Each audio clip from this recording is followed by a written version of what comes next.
നമുക്കൊരു കാര്യം കാണിച്ചു തരാട്ടാ. വണ്ടി ഒന്ന് സ്പീഡാകുമ്പോഴേക്കും വണ്ടിയുടെ കാര്യം കാണിച്ചു തരാം.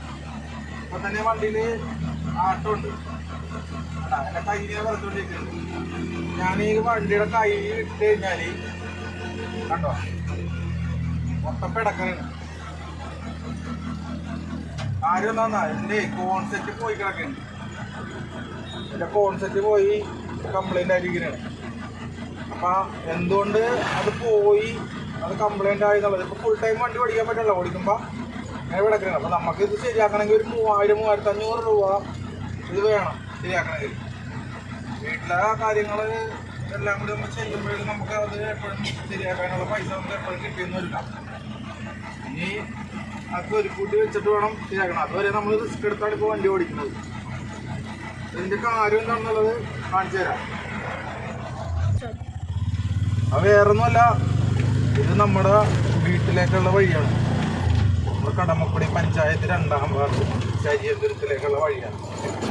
ഈ വഴിയിലൂടെ കണ്ട ഞങ്ങളെ പോലെയുള്ള കുറച്ച് ആൾക്കാർ ഇവിടെ ഓട്ടോ ഓടിക്കുന്ന ആൾക്കാരുണ്ട്. ഈ വഴിയിലൂടെ ഒരു 4-5 പ്രാവശ്യമെങ്കിലും ഒരു ദിവസം ഞങ്ങൾ സഞ്ചരിക്കുന്നുണ്ട്. 5-6 പ്രാവശ്യം ഒരു ദിവസം സഞ്ചരിക്കുന്നുണ്ട്. പിന്നെ ഭീകരത ഇവിടെ അല്ല, ഭീകരത കാണിച്ചു തരാം. ഇത്ര നേരം നമ്മൾ ഈ ചെറിയ കട്ടറൊക്കെ ഉണ്ടായി, എന്നാലും അതൊക്കെ മാറ്റി. ഇപ്പോഴത്തെയാണ് ഭീകരമായ അന്തരീക്ഷം. റോഡിലേക്ക് അടിച്ച ക്യാമറ റോഡിലേക്ക് തിരിച്ചു പിടിച്ച് ഇവിടെയാണ് ഭീകരമായ അന്തരീക്ഷം ഉള്ളത്. ഉണ്ടാകും ഈ കുണ്ടും കൂടി കൂടി ഡെയിലി ചാടി, ഈ കുണ്ടും കൂടി ചാടി. ഈ വണ്ടിയിൽ ഇരുന്ന് വീഡിയോ എടുക്കാൻ പറ്റൂല. എനിക്ക് വണ്ടിയിൽ ഇരുന്ന് എടുക്കാൻ പറ്റാത്തതുകൊണ്ട് ക്യാമറമാനാണ് വീഡിയോ എടുത്തുകൊണ്ടിരിക്കുന്നത്. അപ്പോൾ ഇതുണ്ട്, നമുക്ക് വീഡിയോ ഒന്നും കറക്റ്റ് എടുക്കാൻ പറ്റുമൊന്നുമില്ല. ഈ ഇത്രയും കുഴികളിൽ ഡെയിലി ഒരു 4-5 പ്രാവശ്യം ഈ വണ്ടി ചാടി പോകുന്നത്. അങ്ങനെ ചാടി പോകുന്നതുകൊണ്ടാണ് കോൺസെപ്റ്റ് പെട്ടെന്ന് കംപ്ലൈൻറ്റ് ചെയ്തത്. നമ്മളെ പോലെയുള്ള ആൾക്കാർ അന്നന്ന് വണ്ടി ഓടിച്ച് കിട്ടുന്ന പൈസ അന്നുള്ള കഴിഞ്ഞ് പോവുകയാണ്. അപ്പം ഈ പണിയും കൂടി വരുമ്പോഴേക്കും നമുക്ക് താങ്ങാനോ ചെയ്യാനോ പറ്റാത്ത അവസ്ഥയാണ്. 10,3500 രൂപയാണ് ഇത് ചെയ്യാൻ. ഏതായാലും സർക്കാരിനും കടമക്കുടി ഗ്രാമപഞ്ചായത്തിലുള്ള ആൾക്കാർക്കും വളരെ നന്ദിയുണ്ട്. ഇങ്ങനെ ഒരു വഴി നമുക്ക് ചരിയന്തരത്തിലേക്ക് ഉണ്ടാക്കി തന്നില്ല. നല്ലൊരു എക്സ്പീരിയൻസ് ആണ്, ഒരു ഓഫ് റോഡ് എക്സ്പീരിയൻസ് ആണ് നമുക്ക് ഇന്ന് കിട്ടണത്. ഇപ്പോൾ വണ്ടി വന്നുകൊണ്ട് വേറെ 2 വീലർ അവിടെ നിർത്തിയിട്ടേക്കാണ്. കാരണം ഈ വണ്ടി എടുത്തിട്ട് പോയാലേ 2 വീലറിന് കൊണ്ടുപോകാൻ പറ്റുള്ളൂ. അപ്പോൾ ഇതാണ് ഇവിടുത്തെ അവസ്ഥ.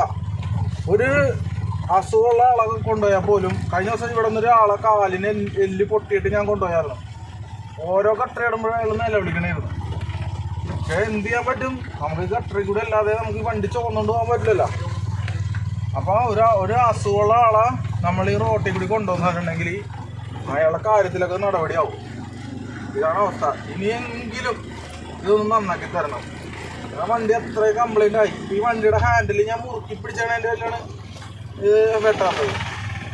നല്ല റോഡിൽ കയറി കഴിഞ്ഞിട്ടുണ്ടെങ്കിൽ നന്നായിട്ട് വണ്ടി വെട്ടിക്കളിക്കും. ഇപ്പോൾ ഈ വളരെ സ്ലോയിൽ കൊണ്ടു കഴിഞ്ഞാൽ അങ്ങനെ വെട്ടൂല. നല്ല റോഡിൽ കയറി കഴിഞ്ഞിട്ടുണ്ടെങ്കിൽ വണ്ടി ഭയങ്കരമായിട്ട് വെട്ടിക്കളിക്കുന്നുണ്ട്. നമ്മളീ വെട്ടിക്കളിക്കണ വണ്ടിയും കൊണ്ട് ജീവൻ പണയം വെച്ച് വണ്ടി ഓടിച്ച് വീട് കഴിഞ്ഞു പോണ്ടേ, കുടുംബം കഴിഞ്ഞു പോണ്ടേ, വേറെ നിവൃത്തിയില്ല. നമ്മളത് ചെയ്തുകൊണ്ടിരിക്കണം.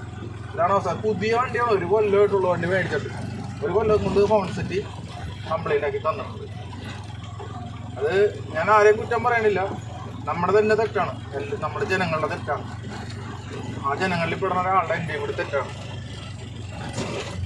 ഓക്കെ.